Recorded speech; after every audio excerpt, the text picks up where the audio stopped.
Assembly elections అయిపోయినాయి. ఇక ముందున్నది 2024 పార్లమెంట్ ఎలక్షన్స్. ఇక పార్లమెంట్ ఎలక్షన్స్ అంటే మాత్రం అదొక మహాసంగ్రామం, మహాభారత యుద్ధంలాగా అవుతుంది. మామూలుగా జరగది పార్లమెంట్ ఎలక్షన్స్. ఈసారి అయితే ఇంకా హోరాహోరిపోరు ఉంటుంది. హోరాహోరిపోరు. జనరల్గా పార్లమెంట్లో గెలిచి గవర్నమెంట్ని ఫామ్ చేయాలి అంటే ఉత్తరప్రదేశ్ కీలకం. ఉత్తరప్రదేశ్లోనైతే మ్యాక్సిమం సీట్స్ ఎవరైతే గెలుస్తారో ఆ పార్టీనే దేశంలో గవర్నమెంట్ ఫామ్ చేస్తుంది. ఇది ఫస్ట్ నుంచి వస్తున్న ఆనవాయితీ కాదు. యూపీ అంత కీలక స్థానం. ఎందుకు అంటే ఉత్తరప్రదేశ్లో ఉన్న పార్లమెంట్ సీట్ల సంఖ్య 80, హయ్యెస్ట్ సీట్లు. నెక్స్ట్ వచ్చి మహారాష్ట్ర వస్తుంది, 48 ఉన్నది. ఉత్తరప్రదేశ్ని ఎవరు గెలుచుకుంటే వాళ్ళు సెంట్రల్ గవర్నమెంట్ ఫామ్ చేస్తారు.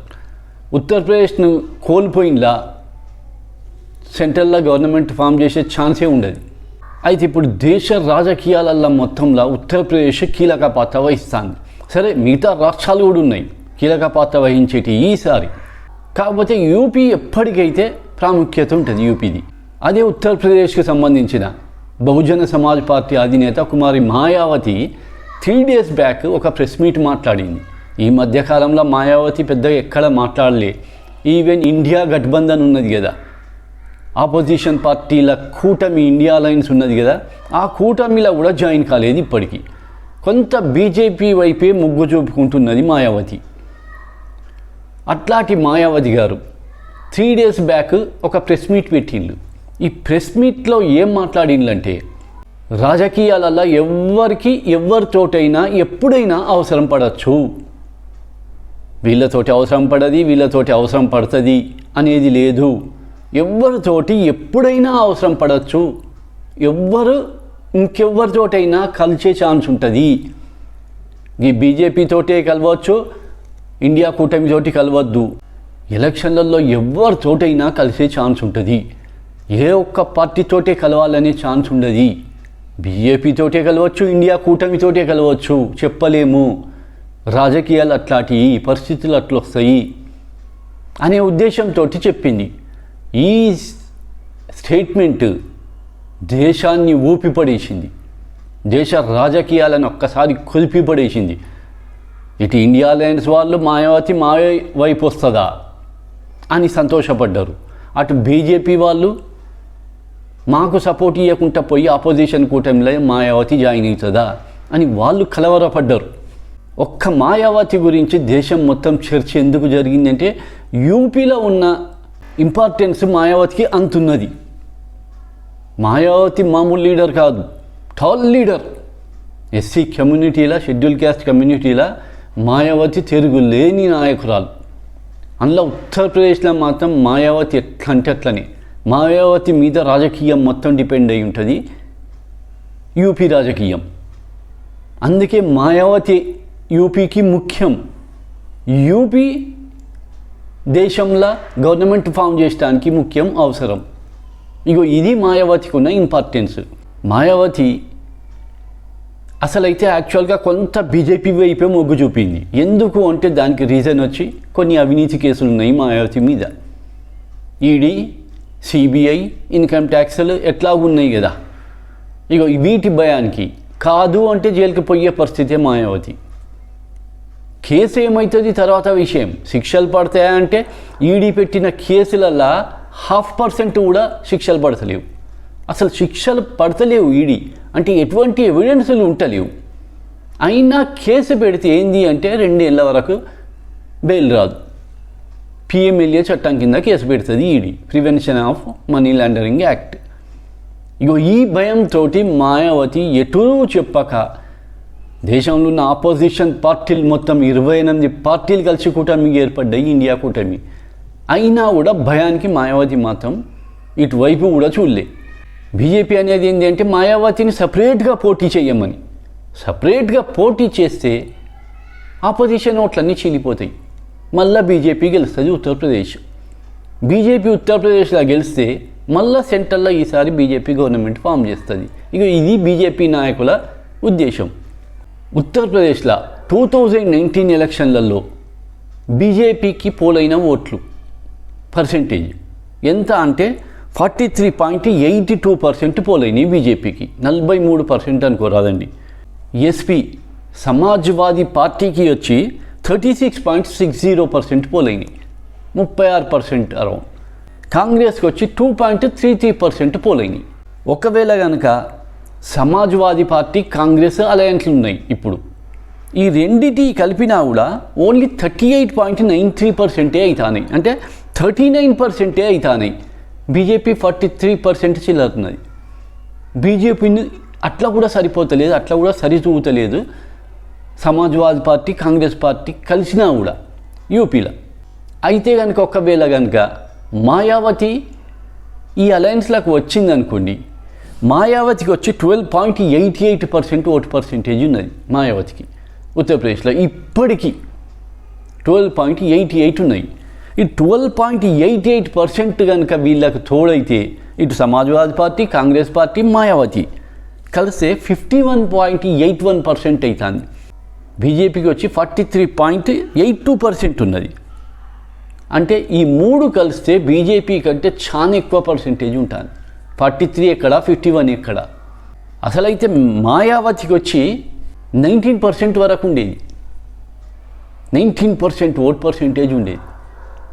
తర్వాత 18%కి దిగింది. ఇప్పుడు వచ్చి 12.88%కి పడిపోయింది మాయావతిది. అంటే పోతుంటే మాయావతిది ప్రాబల్యం తగ్గిపోతుంది. మెల్లమెల్లగా బీజేపీ మాయావతి ఓట్లను చీల్చుకుంటూ వస్తుంది. యూపీ మొత్తం, బీహార్ మొత్తం, యూపీ మొత్తం కులాల మీద డిపెండ్, 100% కులాల మీద డిపెండ్. అక్కడ కులాలను బట్టే ఓటింగ్ జరుగుతుంది. ఈ ఎస్సీ కమ్యూనిటీలో కూడా మళ్ళీ 2-3 ఉన్నాయి. జాటవ్ అని వాళ్ళది కొంత పర్సెంటేజ్ ఉంటుంది ఈ ఎస్సీ వాళ్ళనే మళ్ళీ. కాకపోతే ఏంటంటే మొత్తం అన్ని ఎస్సీ గ్రూపులు కూడా మాయావతికి ఒకప్పుడు అండగా నిలబడ్డాయి. సీఎంగా కూడా చేసింది కదా, గవర్నమెంట్ ఫామ్ చేసి. అట్లా అది ప్రాబల్యం తగ్గుకుంటూ వచ్చింది మాయావతిది. వచ్చి ఆఖరికి 12%కి పడిపోయింది. ఈ 12% ఓటింగ్ పర్సెంటేజ్ తోటి పోయినసారి ఎంపీ ఎలక్షన్లలో పోటీ చేసింది మాయావతి. ఎవరితోటి కలిసి? అఖిలేష్ యాదవ్ సమాజ్వాదీ పార్టీ తోటి అలయన్స్ పెట్టుకొని పోటీ చేస్తే 10 ఎంపీ సీట్లలో గెలిచింది. ఇంత పడిపోయిన పరిస్థితులలో, ఇంత ప్రాబల్యం తగ్గిన పరిస్థితులలో కూడా మాయావతి అఖిలేష్ యాదవ్ తోటి కలిసి పోటీ చేస్తే, అలయన్స్ పెట్టుకొని పోటీ చేస్తే 10 ఎంపీ సీట్లు గెలిచినాయి. 10 అంటే నాటే జోక్, ఒక చిన్న రాష్ట్రంతో సమానం. మన తెలంగాణలో ఉన్నాయి, తిప్పి కొడితే 17 ఎంపీ సీట్లు ఉన్నాయి. ఒక్క మాయావతి 10 ఎంపీ సీట్లు గెలిచినాయి. అదే పొత్తు లేకుండా మళ్ళీ అసెంబ్లీకి పోయింది. ఇద్దరి మధ్యలో డిస్ప్యూట్స్ వచ్చినాయి. ఇక రాజకీయాలంటేనే, రాజకీయ నాయకులు అంటేనే అంత కదా డిస్ప్యూట్స్ వస్తాయి. అఖిలేష్ యాదవ్ తోటి పోటీకి కట్ చేసుకొని ఇండిపెండెంట్గా పోయింది. అసెంబ్లీ ఎలక్షన్లలో ఒక్క అసెంబ్లీ సీట్ వచ్చింది మాయావతికి. అంటే మాయావతి బలము వేరే పార్టీలతోటి కనుక అలయన్స్ పెట్టుకుంటే ఇక చెప్పలేనంత బలం పెరిగిపోతుంది, చాలా శక్తిమంతురాలుగా పెరుగుతుంది మాయావతి. ఇండిపెండెంట్గా చేస్తే వాషౌట్ అవుతుంది.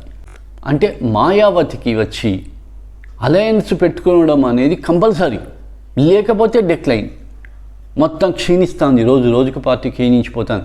ఆఖరికి కాంగ్రెస్ పార్టీ ఎట్లనైతే 2% ఉన్నదో ఆ పరిస్థితికి కూడా మాయావతి వచ్చేస్తుంది. ఈ భయం మాయావతికి ఉన్నది, భయం లేదని కాదు. కాకపోతే ఏంటంటే ఈడీ జైలుకి పోల్సి వస్తుంది.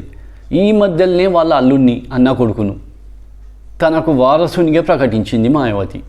ఎందుకంటే ఆమెది కూడా ఏజ్ అయిపోతుంది, ఆమె కూడా ఎక్కువ రోజులు ఏముండదు రాజకీయాలల్లో. వారసునిగా ప్రకటించింది.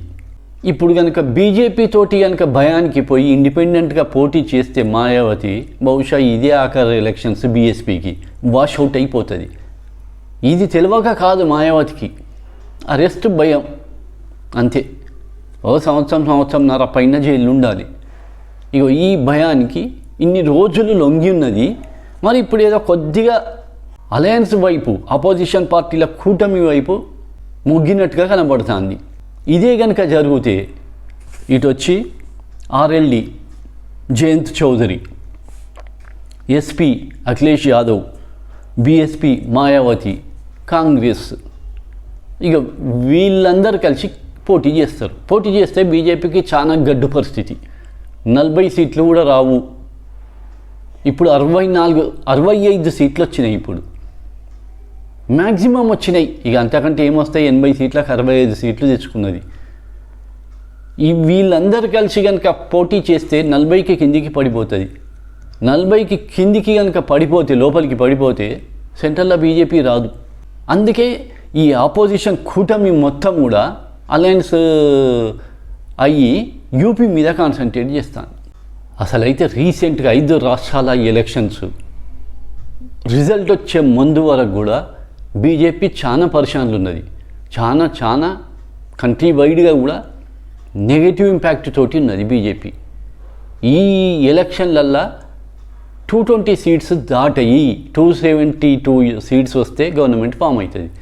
220 సీట్స్ దాటయి అని వార్తలు. మొత్తం వెనుకపడిపోయింది బీజేపీ. దేశవ్యాప్తంగా కూడా బీజేపీ పట్ల వ్యతిరేకత ఒకటి స్టార్ట్ అయిపోయింది. ఒక నరేషన్ బిల్డప్ అయింది, బీజేపీ ఓడిపోబోతుంది, ఈసారి గద్దె దిగవలసిందే. యాంటీ ఇన్కంబెన్సీ పెరిగిపోయింది, కంట్రీ వైడ్గా పెరిగిపోయింది బీజేపీకి. అయితే ఏంటంటే 5 రాష్ట్రాల ఎలక్షన్స్ రిజల్ట్ వచ్చినాక స్వీప్ చేసింది. 3 రాష్ట్రాలను, మధ్యప్రదేశ్ను, రాజస్థాన్ను, ఛత్తీస్గఢ్ను స్వీప్ చేసింది. వాస్తవానికి చెప్తే మధ్యప్రదేశ్ బీజేపీ 100% ఓడిపోవాలి. ఛత్తీస్గఢ్ కూడా కాంగ్రెస్కే ప్లస్ పాయింట్ ఉండే, కాంగ్రెసే గెలుస్తుంది ఛత్తీస్గఢ్లో అని వార్తలు వచ్చినాయి. మధ్యప్రదేశ్లో అన్ని సర్వేలు, సీ ఓటర్ సర్వే కొంత ట్రస్టెడ్, అన్నిట్లలో సీ ఓటర్ సర్వే కూడా మధ్యప్రదేశ్లో కాంగ్రెస్ గవర్నమెంట్ గెలుస్తుంది అనే చెప్పింది. ఒక్క రాజస్థాన్లో మాత్రం అటు ఇటు ఉండే, ఒక టైంలో రాజస్థాన్లో కూడా చేయి దాటిపోతుందా బీజేపీ నుంచి, మళ్ళీ కాంగ్రెస్ గవర్నమెంట్ అశోక్ గెహ్లాటే గవర్నమెంట్లోకి వస్తుందా అన్న వార్తలు కూడా వచ్చినాయి. అంటే అశోక్ గెహ్లాట్ కూడా అట్లా చేసింది. అక్కడ ప్రజల స్పందన చూస్తే అశోక్ గెహ్లాట్కి కూడా బాగుండే.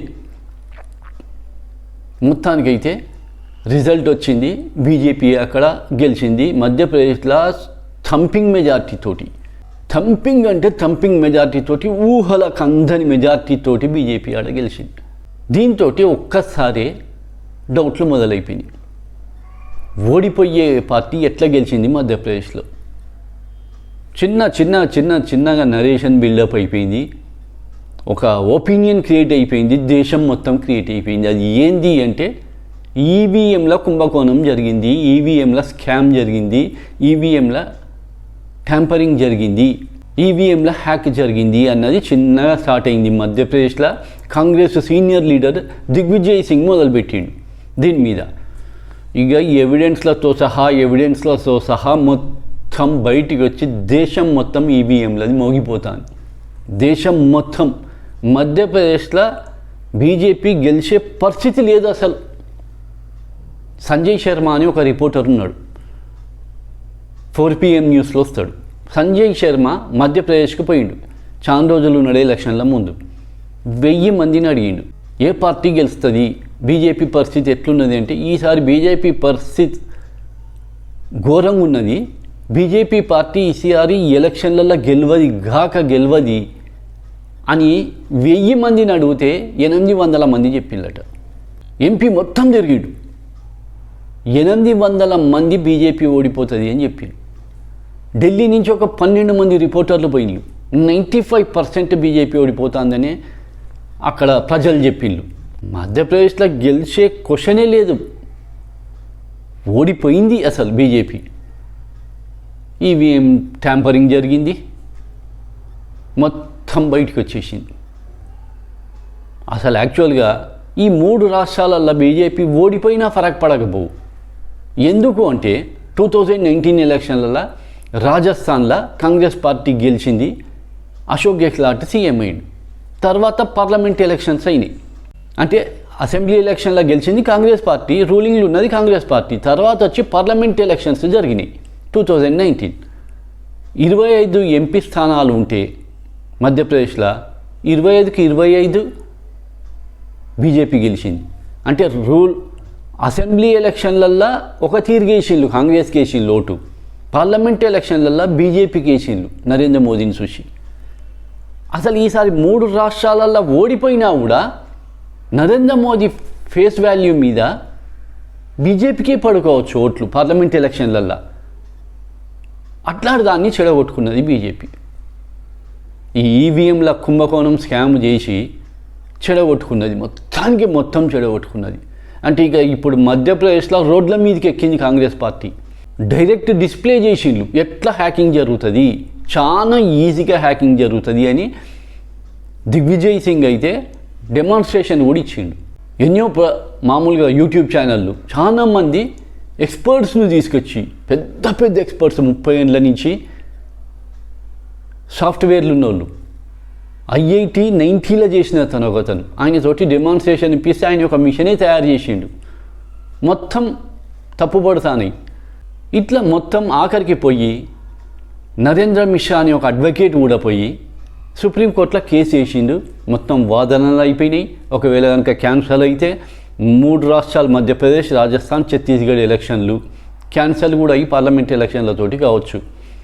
సుప్రీంకోర్టు కూడా ఈసీకి రాసింది, బ్యాలెట్ పేపర్ తోటి ఓటింగ్ గురించి ఆలోచించండి ఎట్లుంటుంది అని సుప్రీంకోర్టు కూడా రాసింది. అది తర్వాత విషయం, బ్యాలెట్ పేపర్లో. ముందైతే ఇక్కడ బీజేపీ బద్నాం అయిపోయిందా? 3 రాష్ట్రాలలో థంపింగ్ మెజార్టీతోటి గెలిచినది ఒక్కసారి దిగిపోయింది. మొత్తం నెగిటివ్ ఇంపాక్ట్ వచ్చింది. దేశం మొత్తం తెలిసిపోయింది, విదేశాలలో కూడా పోయింది. న్యూస్ పోతా ఈ రోజులలో ప్రపంచం మొత్తం పోతుంది న్యూస్. ఈ 3 రాష్ట్రాలు గెలిచింది ఓన్లీ ఈవీఎంల ట్యాంపరింగ్ తోటి గెలిచిండ్లు అన్నది దేశం మొత్తం మోగిపోయింది. బ్యాడ్ నేమ్ వచ్చేసింది. ఉన్న నరేంద్ర మోదీ గారి ఫేస్ వాల్యూ తోటి పడి ఓట్లు కూడా పడని పరిస్థితి అయిపోయినాయి. ఇప్పుడు మళ్ళా పార్లమెంట్ ఎలక్షన్లలో ఈ 3 రాష్ట్రాలు కూడా ఉంటాయి కదా, రాజస్థాన్, మధ్యప్రదేశ్, ఛత్తీస్గఢ్. ఇప్పుడు ఆ ఎఫెక్ట్ కనబడుతుంది.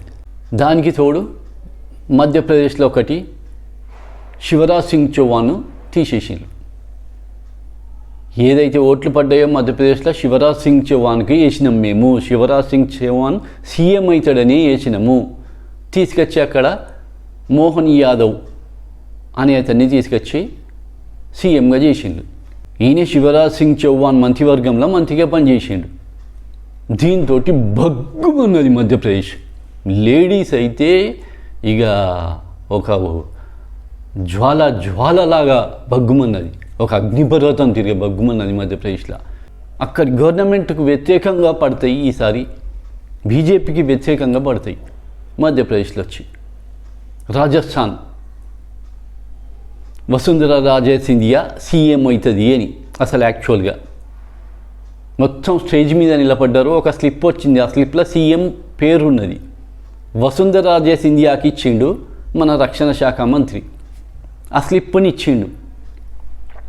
ఆ స్లిప్ ఓపెన్ చేసింది. ఓపెన్ చేయగానే అందులో భజన్ లాల్ శర్మ అని అతని పేరున్నది. వసుంధరా రాజే సింధియా పేరు లేదు. స్టన్ అయిపోయింది వసుంధరా రాజే సింధియా. ఎందుకంటే రాజస్థాన్లో బీజేపీ లీడర్ అంటే వసుంధరా రాజే సింధియా. 1 నుంచి మొదలు పెడితే 10 వరకు వసుంధరా రాజే సింధియా. వసుంధరా రాజే సింధియాని తీసేసి భజన్ లాల్ శర్మను పెట్టిండ్రు. భజన్ లాల్ శర్మ అప్పుడే ఎమ్మెల్యేగా ఎలక్ట్ అయింది, మొదటిసారి MLA. Only first time MLA CM అయిండు. మరి బీజేపీ అధిష్టానం అట్లా నిర్ణయాలు తీసుకున్నది. వసుంధరా రాజే సింధియా కూడా మహంకాళి మాత, మధ్యప్రదేశ్లో ఆమెకు అట్లాంటి ఇమేజ్ ఉన్నది, దుర్గామాత టైపు. ఆమె బగబగ వండి అగ్నిపర్వతం లాగున్నది ఇప్పుడు మధ్యప్రదేశ్లో, రాజస్థాన్లో. ఇక ఈ ఎఫెక్ట్లన్నీ రాబోయే టైంలో బీజేపీ మీద పడతాయి పార్లమెంట్ ఎలక్షన్లలో. మళ్ళీ నెక్స్ట్ వచ్చి ఇంకొకటి ఏంది, ఇప్పుడు నెక్స్ట్ అధికారం ఎవరికి? నరేంద్ర మోదీ గారి తర్వాత సీట్లో ఎవరు కూర్చోవాలి పీఎం సీట్లో? ఒకవేళ కనుక గెలిస్తే బీజేపీ, ఇది ఒకటి వచ్చింది. ఉత్తరాధికారి ఎవరు నరేంద్ర మోదీకి? వారసుడు ఎవరు? 2 పోటీలు ఉన్నారు. ఒకటి యూపీ ముఖ్యమంత్రి యోగి ఆదిత్యనాథ్ దాస్, రెండోది వచ్చి అమిత్ షా. ఇద్దరి మధ్యలో ఘమాసాని యుద్ధం జరుగుతుంది. పార్టీ లోపల ఒక యుద్ధమే జరుగుతుంది. ఎందుకంటే యూపీ పెద్ద రాష్ట్రం, 80 మంది ఎంపీలు, 65 మందిని ఇచ్చిండు యోగి ఆదిత్యనాథ్ దాస్. అక్కడ ఆఖరికి యోగి ఆదిత్యనాథ్ దాస్ను కూడా తప్పించే దాంట్లో ఉండే, తీసేసే దాంట్లో ఉన్నారు ఇప్పుడు. నెక్స్ట్ వచ్చి డిప్యూటీ సీఎం ఉన్నాడు కేశవ్ ప్రసాద్ మౌర్య, యూపీలో డిప్యూటీ సీఎం. అమిత్ షాకు most nearest person. Yogi Adityanath దాస్ను తప్పించి కేశవ్ ప్రసాద్ మౌర్యను సీఎంగా తెచ్చే ఆలోచనలు ఉన్నారు అని వార్తలు వస్తున్నాయి.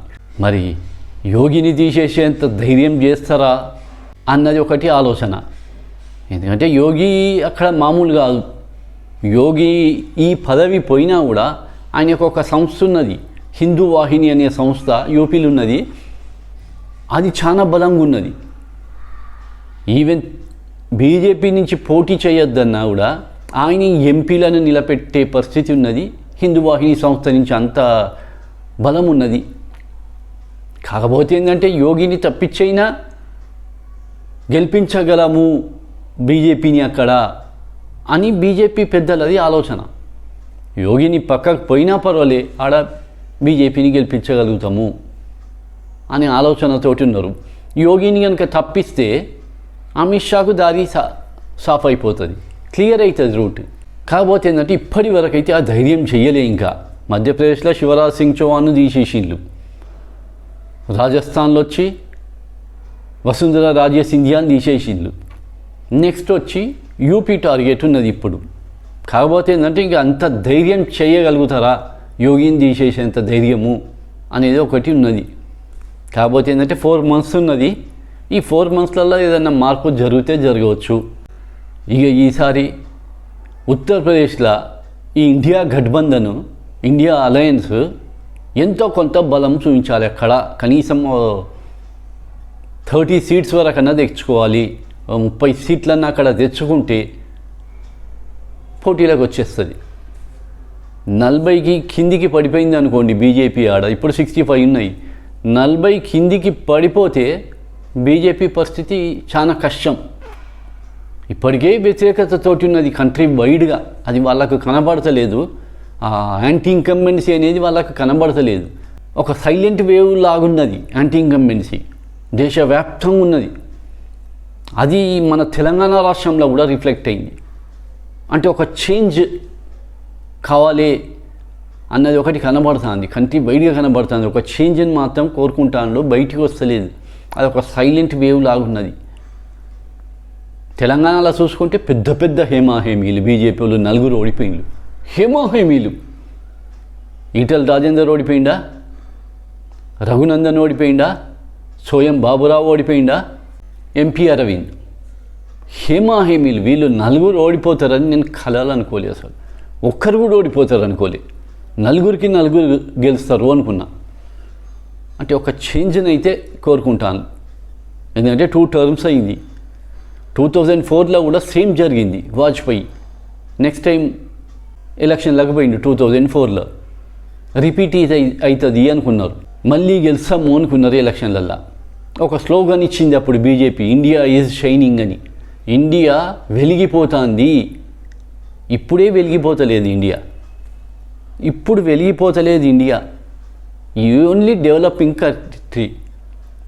డెవలపింగ్ కంట్రీ, వెలిగిపోతలేదు ఇండియా. సెంట్రల్ గవర్నమెంటే ప్రకటించుకున్నది కదా 80 కోట్ల మందికి మేము రేషన్ ఫ్రీ ఇస్తాము అని. అంటే ఫ్రీ రేషన్ తీసుకునేటోళ్ళు సరే, 80 కోట్లు అంటే ఒక 10 కోట్లు వేరే వాళ్ళు తీసుకుంటాను అనుకోండి రేషన్. ఒక 70 కోట్లు అయితే పూరే కదా. 70 కోట్ల మంది రేషన్ తీసుకుంటాను అంటే పూర్ పీపుల్ తీసుకుంటాను. 70 కోట్ల మంది అంటే 70 కోట్ల మంది పూర్ పీపుల్ ఉన్నట్టే కదా. 80 కోట్లని ప్రకటించింది. 80 కోట్ల మందికి మేము ఫ్రీ రేషన్ ఇస్తాము అని ప్రకటించింది సెంట్రల్ గవర్నమెంట్. ఇప్పుడే ఈ పరిస్థితి ఉంటే 2004లో ఇండియా ఇది షైనింగ్ అని స్లోగన్ ఇచ్చింది బీజేపీ, నినాదం ఇచ్చింది, భారతదేశం వెలిగిపోతుంది అని. ఊహించలే అసలు, బీజేపీ ఓడిపోతుందని ఊహించలే. పట్టుమని అయిపోయిందా. ఈసారి ఏంది అంటే రామ మందిరాన్ని నిర్మించి, ఇప్పుడు 22 జనవరికి ఉన్నది కదా ఇనాగ్రేషన్, దాన్ని ఒక పెద్ద ఈవెంట్గా చేసి దేశమంతా మోగిచ్చి ఎలక్షన్లలో గెలవాలి అన్నది, గెలుస్తాము అన్నది వాళ్ళ ఆలోచన. ఇది ప్రస్తుత రాబోయే పార్లమెంట్ ఎలక్షన్ల గురించి. అందులో యూపీ, ఉత్తరప్రదేశ్ ప్రాధాన్యత ఎంత అన్నది తెలియజెప్పడానికి వీడియో ఇది.